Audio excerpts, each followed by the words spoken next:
Bonjour la gang d'onzième année. On est rendu au deuxième roman des Misérables. Puis ce roman ici s'appelle Cosette.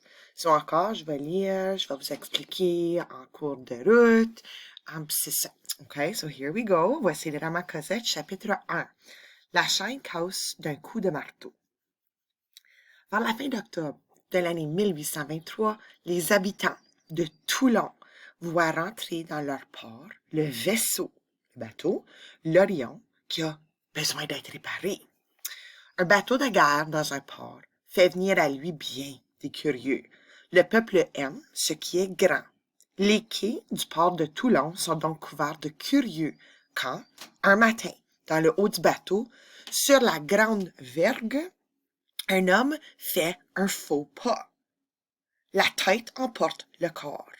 Les mains se tendent, s'accrochent à une corde et l'homme pend dans le vide. Il va et vient au bout de cette corde comme une pierre. Les curieux crient. Ça, je sais pas si vous comprenez qu'est-ce qui se passe. Il y a un homme à bord du bateau, puis comme il a pris comme le mauvais pas, puis là, il est comme en train de pendre, là. Lui venir à l'aide, c'est courir à la mort. Le malheureux se fatigue. On peut voir la peur sur son visage. Ses efforts pour remonter servent seulement à augmenter le mouvement de la corde. On n'attend plus que la minute où il tombera. Tout à coup, un homme monte. Cet homme est habillé de rouge, comme un condamné à vie. Un coup de vent emporte son chapeau et laisse voir sa tête toute blanche. Ce n'est pas un jeune homme. Quand l'accident est arrivé, il a demandé à son chef s'il pouvait essayer de sauver l'homme. Il a cassé sa chaîne d'un coup de marteau. Celle-ci s'est ouverte facilement. Je ne sais pas si ça l'a cliqué encore là pour vous autres, qu'est-ce qui se passe, mais je ne vais pas dire rien. OK? Vous allez voir bientôt. OK, allez à la page suivante. Oupsies. Wow, wow, wow, wow. OK, je vais juste mettre ça un petit peu plus petit. There we go. OK. En un moment, il est sur la vergue. Il s'y arrête. En bas, l'homme appelle une dernière fois. Il lève les yeux au ciel et fait un pas en avant. Traverse la vergue en courant, y attache un bout d'une corde qu'il a apportée et laisse tomber l'autre bout. Puis, il se met à descendre avec les mains le long de cette corde. Alors, au lieu d'un homme, on en voit deux qui pendent au-dessus de la mer. 1000 regards sont tournés vers les deux hommes. Pas un cri, pas une parole, plus une bouche qui respire. Enfin, on les voit remonter sur la vergue. Le vieil homme s'y arrête un moment pour laisser l'autre reprendre des forces, puis le prend dans ses bras et le porte en marchant sur la vergue. Il le remet à ses camarades. À ce moment, un grand cri monte. 500 voix demandent « Liberté! Liberté pour cet homme! » Donc le vieux monsieur a sauvé l'homme qui est en train de pendre. Lui, cependant, s'est mis à descendre vers les autres prisonniers qui travaillent sur le pont. Il court maintenant sur la petite vergue. Tous les yeux le suivent. À un certain moment, il semble que la tête lui tourne. Il tombe à la mer à côté d'un autre bateau, l'Algésiras. L'homme ne remonte pas. On cherche jusqu'au soir. On ne retrouve même pas le corps. C'est l'homme qui a sauvé l'autre. Il est tombé dans l'eau. Puis on ne le retrouve pas. Excusez bien les petites mouches noires. Le lendemain, 17 novembre 1823, le journal de Toulon écrit un condamné à vie qui travaillait sur le navire l'Orion est tombé à la mer en revenant de sauver la vie à un homme. Il portait le numéro 9430 et se nommait Jean Valjean. Of course, right? Okay. En bas, ça va toujours vous donner les définitions, disons, de certains mots qui sont plus compliqués. OK, on va aller à l'autre page. There we go.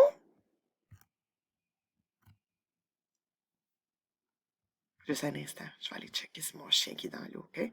OK, je vais revenir. Chapitre 2. L'eau à Montfermeil. Il va falloir que je le mette juste un petit peu plus gros. C'est un petit peu petit pour moi, ça. Here we go. OK. En 1823, Montfermeil est un village tout en longueur au fond des bois. La route qui le traverse ne conduit à rien. On y rencontre bien quelques belles vieilles maisons, mais elles sont rares. La vie est facile. Tout est bon marché. Cependant, l'eau est rare. Il faut aller la chercher assez loin.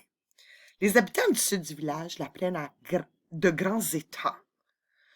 Les autres, qui sont au nord près de l'église, trouvent une bonne eau seulement à une petite source dans le bois, à environ un quart de Montfermeil. C'est donc un dur travail que d'aller chercher de l'eau. Les grosses maisons, l'hôtellerie Thénardier en fait partie. Paye un quart de sou par sou à un homme, mais cet homme travaille seulement jusqu'à 7 heures du soir l'été et jusqu'à 5 heures l'hiver. Une fois la nuit venue, celui qui n'a pas d'eau à boire va en chercher ou s'en passe. Vous comprenez ça? C'est loin pour aller chercher de l'eau. OK. Chez les Thénardier, aller en chercher le travail d'une pauvre enfant, la petite Cosette. Cosette était utile aux Thénardier de deux façons. Il se faisait payer par la mère et il se faisait servir par l'enfant. Aussi, quand la mère s'arrête de payer, les Thénardier gardent Cosette. Elle leur sert de servante. L'enfant a peur d'aller à la source la nuit. Elle veille à ce que l'eau ne manque jamais à la maison.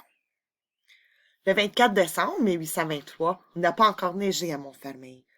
Le commencement de l'hiver a été doux. Des marchands de passage ont tendu leurs tentes sur la place de l'église et jusque dans la rue du Boulanger où se trouve l'hôtel des Thénardier. Cela donne un peu de vie à ce petit village tranquille. Le soir même de Noël, plusieurs hommes sont attablés et boivent autour de 4 ou 5 lampes dans la grande salle de l'hôtel Thénardier. Cette salle ressemble à toutes les salles d'hôtel. Des tables, des verres, des bouteilles, des buveurs, des fumeurs, peu de lumière, beaucoup de bruit. La Thénardier prépare la cuisine devant un bon feu clair. Le mari boit avec les clients. Les Thénardier. Nous connaissons encore mal les Thénardier. Le moment est venu de mieux les regarder. Thénardier vient d'avoir 50 ans. Madame Thénardier touche à la quarantaine. Les lecteurs se rappellent certainement cette Thénardier, grande, brune, rouge, carrée. Elle fait tout dans la maison. Les lits, les chambres, la cuisine, la pluie, le beau temps. Cosette est sa seule servante. Les vitres, les fenêtres, les gens, tout remue quand la Thénardier passe. Elle a de la barbe. Elle casse une planche d'un coup de poing. Quand on l'entend parler, on dit « C'est un gendarme ». Quand on la voit battre Cosette, on dit « C'est une mauvaise femme ». Le Thénardier est un homme petit, maigre, jaune de peau, osseux, qui a de l'air malade, mais qui se porte bien. C'est par là qu'il commence à mentir. Il sourit et il est poli à peu près tout le monde, même avec le pauvre à qui il refuse un quart de sou. Il boit avec tous ceux qui passent. Il fume dans une grosse pipe. On se souvient qu'il dit avoir été soldat. Il raconte souvent comment seul il a sauvé un homme dangereusement blessé.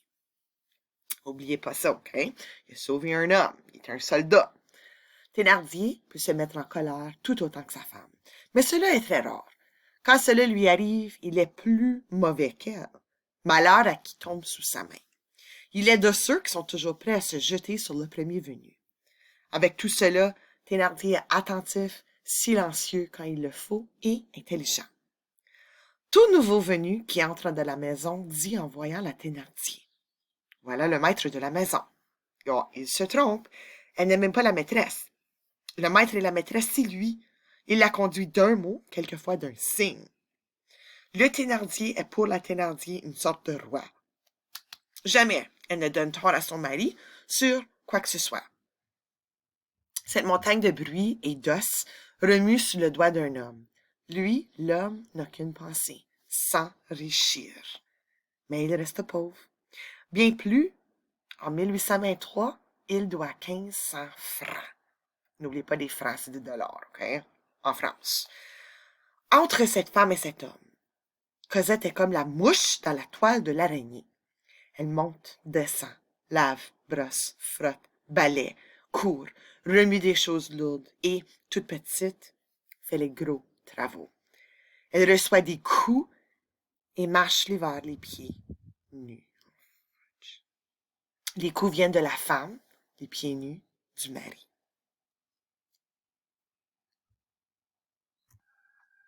OK. Je suis revenue. Bon, OK, je continue. Je m'excuse que je m'arrête des fois, là. OK, la petite Cosette est la servante de la maison des Thénardier, puis elle se fait battre. OK, puis maltraitée, hein, parce qu'il faut qu'elle marche les pieds nus pendant l'hiver. 4 nouveaux voyageurs sont arrivés. Cosette, malgré ses 8 ans, a déjà tant souffert qu'elle rêve avec l'air triste d'une vieille femme.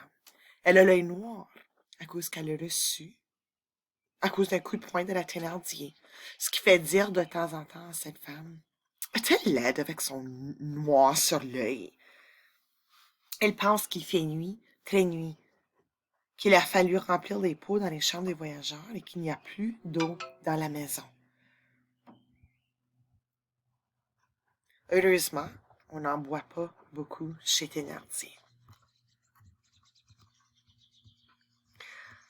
Tout à coup, la Thénardier soulève le couvercle d'une casserole qui bouge sur le fourneau, puis prend un verre et veut le remplir. L'enfant lève la tête et suit tous les mouvements de la femme. Il n'y a plus qu'un demi-verre d'eau. « Tiens, dit la femme, il n'y a plus d'eau. » Puis elle se tait. L'enfant ne respire pas. « Bah !» reprend la Thénardier en regardant le verre à demi plein. « Il y en aura assez comme cela. » Cosette se remet à son travail, mais pendant plus d'un quart d'heure, elle sent son cœur sauter dans sa poitrine. Elle compte les minutes qui coulent ainsi et voudrait bien être au lendemain. De temps en temps, un des hommes regarde dans la rue et s'écrie: « Comme il fait noir! » Tout à coup, un des marchands logés dans l'hôtel entre et dit d'une voix dure: « On n'a pas donné à boire à mon cheval. »« Ah, mais si, dit la Thénardier. »« Je vous dis que non, la mère. » Cosette sort de dessous la table. « Aussi, monsieur, dit-elle, le cheval a bu dans le seau, plein le seau, et même c'est moi qui lui ai porté à boire, et je lui ai parlé. Cela n'est pas vrai. » « En voilà une qui est grosse comme le poing et qui ment gros comme la maison, » s'écrie le marchand. « Je te dis qu'il n'a pas bu, petite menteuse. Il a une façon de se tenir quand il n'a pas bu, que je connais bien. » Cosette ajoute d'une voix qu'on entend à peine: « Et même, il a bu. »« Allons, reprend le marchand avec colère. Je veux qu'on donne à boire à mon cheval. » Cosette rentre sous la table. « Au fait, c'est juste, dit la Thénardier. Si cette bête n'a pas bu, il faut qu'elle boive. » Puis regardant autour d'elle, « Eh bien, où est donc la menteuse? » Elle se penche et voit Cosette à l'autre bout de la table, presque sous les pieds des clients. « Mademoiselle Chien sans nom va porter à boire à ce cheval. »« Mais madame, dit Cosette faiblement, c'est qu'il n'y a pas d'eau. » La Thénardier ouvre toute grande la porte de la rue. « Ah ben, va en chercher. » Cosette baisse la tête, prend un seau vide qui est au coin de la cheminée. Ce seau est plus grand qu'elle, et l'enfant pourrait s'asseoir dedans et y tenir facilement. La Thénardier se le met à sa fourneau et dit: « Il y en a à la source, ce n'est pas difficile d'y aller. » Puis elle cherche dans une armoire où il y a des sous et du sel. « Tiens, mon chien, » ajoute-t-elle. « En revenant, tu prendras un gros pain chez le boulanger. Voilà une pièce de 15 sous. » Cosette a une petite poche de côté à son vêtement. Elle prend la pièce sans dire un mot et la met dans cette poche. Puis elle reste, le seau à la main devant la porte ouverte. Elle semble attendre qu'on vienne à son aide. « Va donc !» crie la Thénardier. Cosette sort, la porte se referme. Voilà, le premier enregistrement se termine.